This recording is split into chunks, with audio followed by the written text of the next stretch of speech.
Salve, galera! Sejam super bem-vindos ao Hardware Tech BR, o seu canal de tecnologia. É aquele nosso encontro marcado para a gente desvendar juntos o que está rolando de mais quente e revolucionário no universo tech. Sabe aquela sensação de abrir uma caixa de um gadget novo?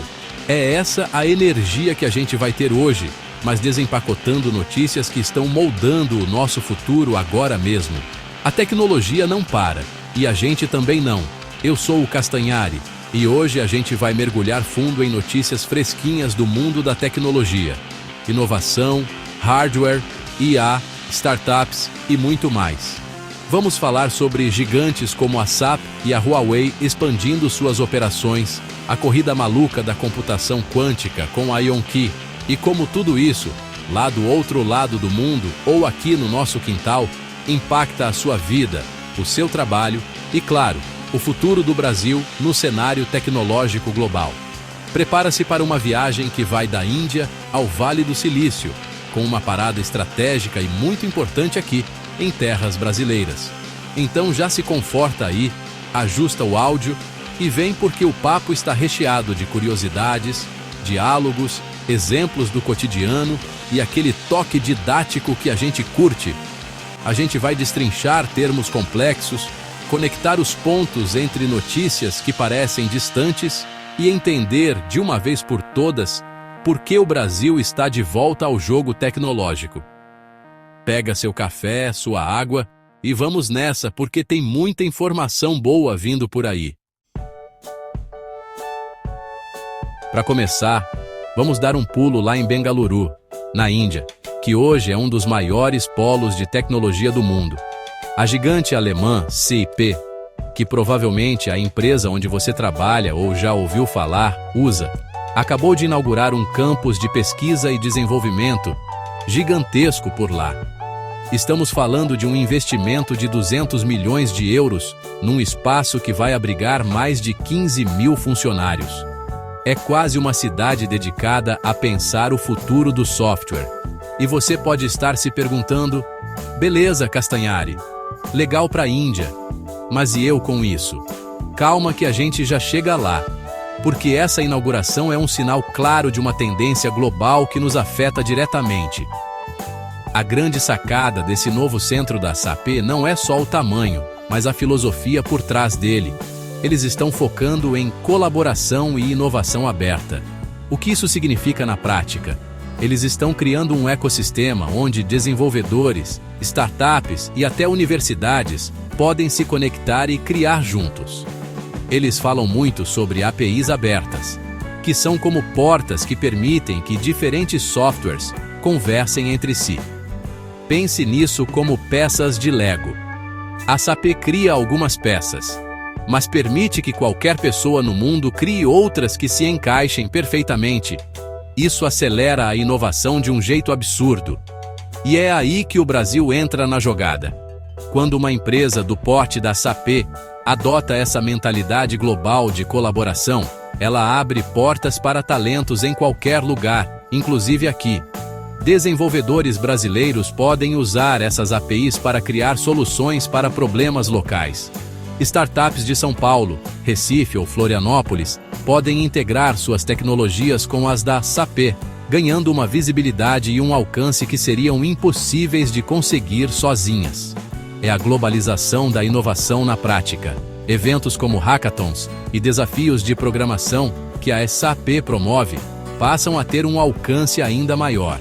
Portanto, esse campus na Índia não é só sobre a Índia, é sobre como as grandes empresas de tecnologia estão operando hoje, de forma distribuída, colaborativa e global.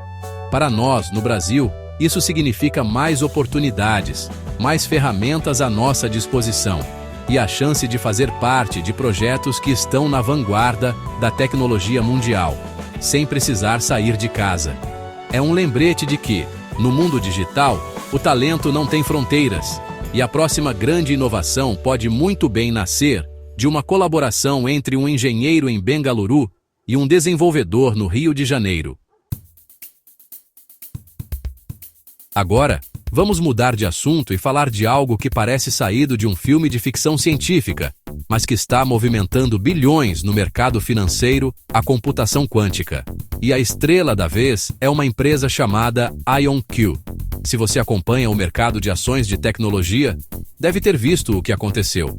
As ações da IonQ simplesmente dispararam, com uma valorização de mais de 420% em um ano. É uma loucura, um desempenho que deixa qualquer investidor de queixo caído. Mas o que está por trás dessa euforia toda? O que a IonQ faz de tão especial? A IonQ aposta em uma tecnologia específica para construir seus computadores quânticos, os íons aprisionados. Enquanto outras gigantes como Google e IBM usam qubits supercondutores, a IonQ defende que sua abordagem, apesar de mais complexa de montar, gera qubits de maior qualidade. E o que seria um qubit de qualidade? Pense num qubit como um interruptor de luz que pode estar ligado, desligado ou os dois ao mesmo tempo, a famosa superposição. Um qubit de baixa qualidade seria como um interruptor com mau contato, que às vezes falha. Os da IonQ, teoricamente, são mais estáveis e menos propensos a erros, o que é crucial para cálculos quânticos complexos. O mercado financeiro está, essencialmente, fazendo uma aposta de altíssimo risco. Ninguém sabe ainda qual tecnologia de computação quântica vai dominar o futuro, ou mesmo se alguma delas vai se tornar comercialmente viável na próxima década. É como apostar numa corrida de cavalos onde os cavalos ainda estão aprendendo a andar. Mas o potencial é tão gigantesco, resolver problemas que hoje levariam milhões de anos em segundos, que qualquer sinal de progresso, como os avanços da IonQ, gera essa onda de otimismo especulativo. Os investidores estão comprando, não o que a empresa é hoje, mas o que ela pode se tornar daqui a 10 ou 20 anos. E de novo, como isso impacta o Brasil? Diretamente, na pesquisa e na educação. Universidades e centros de pesquisa brasileiros que estudam a computação quântica acompanham esses avanços de perto. A tecnologia da IonQ, por ser diferente, abre novas linhas de estudo. Além disso, a empresa oferece acesso à sua plataforma quântica pela nuvem, o que significa que um pesquisador da USP ou da Unicamp pode rodar experimentos em um dos computadores quânticos mais avançados do mundo. Isso democratiza o acesso a uma tecnologia caríssima e inspira uma nova geração de físicos e engenheiros brasileiros a entrar nessa área que, sem dúvida, vai definir o futuro da computação. Saindo um pouco do hardware puro e entrando no software que está mudando o mundo, a inteligência artificial generativa. A gente fala muito do ChatGPT, do Midjourney, mas como isso está realmente impactando o dia a dia das empresas e dos trabalhadores aqui no Brasil? Um estudo recente, feito pela Page Interim, jogou uma luz sobre essa questão e os resultados são fascinantes. A pesquisa mostra que a IA generativa não é mais uma promessa distante, ela já é uma ferramenta de trabalho para muita gente. Cerca de 37% dos profissionais brasileiros já usam essas ferramentas nas suas rotinas. Pensa comigo em exemplos práticos. Um analista de marketing que precisa criar 5 versões de um texto para um anúncio. Antes, ele levaria horas. Hoje, ele pode pedir a uma IA: crie 5 variações deste texto com um tom mais divertido. Em segundos, ele tem o material pronto para revisar. Ou um programador que está travado em uma linha de código. Ele pode pedir ajuda a uma IA como o Copilot, que sugere soluções e explica o erro. A IA está se tornando uma espécie de assistente pessoal superdotado, automatizando tarefas repetitivas e liberando os humanos para se concentrarem na parte estratégica e criativa do trabalho. O estudo revela uma dualidade interessante: otimismo e receio caminhando lado a lado. A grande maioria dos gestores, 87% deles, acredita que a IA vai aumentar a produtividade das suas equipes. Eles estão vendo o potencial de fazer mais com menos. Por outro lado, existe um medo palpável. cerca de 35% dos funcionários têm receio de que suas funções se tornem obsoletas e que eles possam ser substituídos pela tecnologia. É o paradoxo da automação. A mesma ferramenta que pode te tornar um super profissional também ameaça a existência da sua função como ela é hoje. O grande desafio para o Brasil e para o mundo é como navegar essa transição. Não se trata de frear a tecnologia, mas de se adaptar a ela. A requalificação profissional se torna a palavra de ordem. As empresas precisam investir em treinamento para ensinar seus funcionários a usar a IA como uma aliada, não a vê-la como uma concorrente. E para nós, como profissionais, a lição é clara. A habilidade mais importante do futuro talvez não seja saber programar ou escrever, mas saber fazer as perguntas certas para uma inteligência artificial. A curiosidade e a capacidade de aprender a aprender nunca foram tão valiosas. E falando em Brasil, segura essa notícia porque ela é daquelas de encher o peito de orgulho. Depois de um tempo meio sumido do pódio, o Brasil retomou seu lugar entre as 10 maiores potências tecnológicas do mundo. Segundo um levantamento da consultoria Kearney, a gente subiu 6 posições de uma vez só. Isso é um salto gigantesco e mostra que algo muito positivo está acontecendo por aqui. E eu quero saber de vocês. Aí nos comentários, o que vocês acham que mais contribuiu para essa virada? Foi o boom das fintechs? O agronegócio high-tech? A criatividade do desenvolvedor brasileiro? Manda aí sua opinião. Esse crescimento não é um ponto fora da curva. Ele é reflexo de um ecossistema que está amadurecendo. Estamos vendo uma combinação de fatores: mais investimentos em startups, um mercado consumidor enorme que adota novas tecnologias muito rápido, e a consolidação de polos de inovação que vão muito além do eixo Rio-São Paulo. Hoje a gente tem o Porto Digital em Recife, que é uma referência em software e economia criativa. O San Pedro Valley em Belo Horizonte, com suas startups de sucesso, e o Polo de Tecnologia de Florianópolis, que atrai talentos do país inteiro. O Brasil está se tornando um país de vários vales do silício. Para as empresas brasileiras, estar nesse ranking significa mais visibilidade no cenário global. Fica mais fácil atrair investimentos estrangeiros, fechar parcerias internacionais e exportar tecnologia. Pense numa startup de agrotech do interior de Mato Grosso que desenvolveu um drone incrível para monitorar lavouras. Com o Brasil em destaque, um fundo de investimento do Japão ou da Alemanha pode olhar para essa startup com muito mais interesse. É como se o selo Top 10 abrisse portas e desse uma credibilidade extra para a inovação feita aqui. Mas o mais importante é o que isso representa para o futuro. Essa posição não é um troféu para a gente colocar na estante e admirar. É um convite para acelerar ainda mais. Temos desafios enormes, claro, como a burocracia, a falta de mão de obra qualificada em algumas áreas e a necessidade de mais investimento em pesquisa de base. No entanto, essa notícia prova que temos o potencial, a criatividade e a garra para não apenas figurar no top 10, mas para brigar por posições ainda mais altas nos próximos anos. É a prova de que a nossa famosa gambiarra, quando misturada com método e investimento, vira inovação de ponta. A gente já falou da corrida maluca da IonQ na bolsa, mas agora vamos aprofundar um pouco mais no lado prático da computação quântica. E de novo, com o Brasil no centro da discussão. Um novo estudo, uma colaboração entre pesquisadores brasileiros e internacionais, está propondo algo fundamental, uma agenda brasileira para a engenharia de software quântica, ou QSE. Parece complicado, mas a ideia é simples e genial. Enquanto todo mundo está focado em construir o hardware, o computador quântico em si, esse grupo está pensando em como vamos programar essas máquinas. Mas afinal, o que é essa tal de engenharia de software quântica? Pensa na construção de um prédio. O hardware quântico, os qubits, são os tijolos. A engenharia de software quântica é a planta do arquiteto. As regras de engenharia civil, as ferramentas do construtor.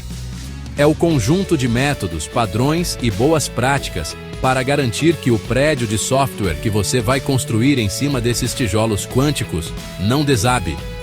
É definir como testar um código quântico, como garantir sua qualidade, como fazer a manutenção. Sem isso, ter um computador quântico superpoderoso é como ter uma Ferrari sem volante e sem pedais. A grande questão que o estudo levanta é: por que é tão importante criar padrões para isso agora? O motivo é que estamos no velho oeste da computação quântica. Cada empresa, cada grupo de pesquisa está criando suas próprias ferramentas e linguagens de programação. É uma bagunça. Se não criarmos padrões e uma metodologia unificada, corremos o risco de ter um monte de tecnologias incríveis que não conversam entre si. O Brasil, ao propor uma agenda de pesquisa e desenvolvimento nessa área, está se posicionando para ser um dos arquitetos desse novo mundo e não apenas um usuário das ferramentas criadas por outros.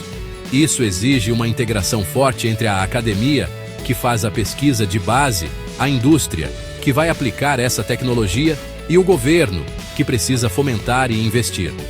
Não adianta a universidade desenvolver uma teoria brilhante se não houver uma empresa para transformar isso num produto e um governo para apoiar com políticas de incentivo. Essa proposta de uma agenda de QSE é um chamado à ação. É o Brasil dizendo: ei, nós não queremos apenas usar a computação quântica. Nós queremos ajudar a construí-la e a definir como ela será usada no futuro. É uma aposta estratégica e ousada. Agora vamos falar de algo que a gente sente no dia a dia: a nossa relação quase íntima com a tecnologia. Uma pesquisa recente da GfK confirmou o que a gente já suspeitava. O brasileiro não só gosta de tecnologia, como acredita nela. Mais de 40% dos brasileiros acreditam que a tecnologia traz mais benefícios do que problemas, um número bem acima da média global. A gente é early adopter por natureza. Lança um celular novo, uma rede social diferente, um app que promete facilitar a vida. Pode apostar que vai ter uma legião de brasileiros testando no primeiro dia.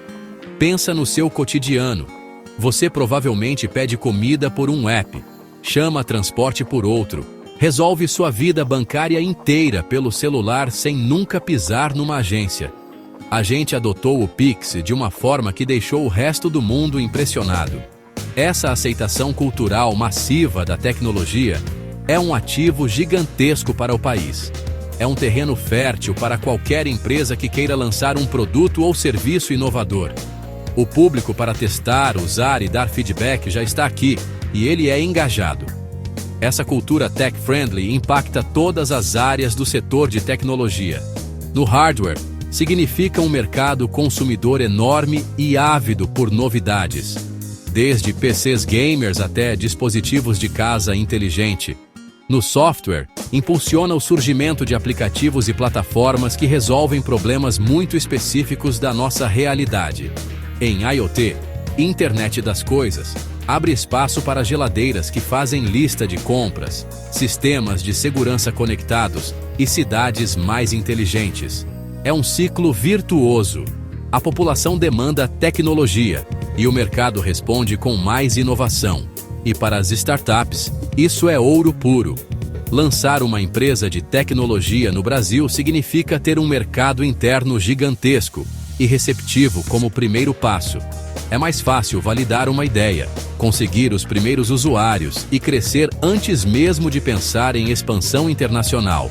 Essa característica cultural do brasileiro, essa nossa curiosidade e abertura para o novo, é um dos principais motores que colocaram o Brasil de volta no mapa da inovação global. Não é só sobre ter engenheiros e capital. É sobre ter uma população que abraça o futuro de braços abertos. Agora vamos conectar dois pontos que parecem distantes, mas que estão totalmente interligados: investimentos globais em tecnologia e sustentabilidade. Existe um movimento mundial gigantesco chamado de Pipeline Verde, que direciona bilhões de dólares para projetos que unem avanço tecnológico e responsabilidade ambiental. E o Brasil, com seu potencial em energias renováveis e sua biodiversidade, está numa posição única para surfar essa onda. E isso se conecta perfeitamente com o Plano Nova Indústria Brasil do governo, que busca reindustrializar o país com foco em inovação e sustentabilidade. O que isso significa na prática para o nosso setor de hardware? Pense na fabricação de semicondutores, os chips que estão em tudo, do seu celular ao seu carro. A produção de chips consome uma quantidade absurda de energia e água. Uma fábrica de semicondutores que opere no Brasil usando energia solar ou eólica e com sistemas avançados de reaproveitamento de água já sai na frente em termos de competitividade global. Empresas que precisam cumprir metas de sustentabilidade vão preferir comprar um chip verde, fabricado aqui, do que um produzido com energia a carvão em outro lugar do mundo. Além dos semicondutores, essa tendência impacta diretamente a automação industrial. As fábricas do futuro, que o Plano Nova Indústria Brasil quer incentivar, serão inteligentes e sustentáveis. Isso significa robôs mais eficientes energeticamente, sistemas de IA que otimizam o uso de matéria-prima para evitar desperdício, e sensores que monitoram o consumo de recursos em tempo real. A tecnologia, nesse contexto, não é apenas para produzir mais rápido, mas para produzir melhor, com menos impacto ambiental. É a união da indústria 4.0 com a economia verde. No fim das contas, a sustentabilidade deixou de ser um discurso bonitinho e se tornou um fator de competitividade econômica. O Brasil tem a faca e o queijo na mão para liderar essa transição. Temos os recursos naturais, o talento humano e agora um plano governamental que aponta nessa direção. O Pipeline Verde pode ser o grande financiador da modernização do nosso parque industrial, atraindo investimentos que vão gerar empregos de alta qualidade e colocar o Brasil na vanguarda da produção de tecnologia limpa e sustentável para o mundo todo.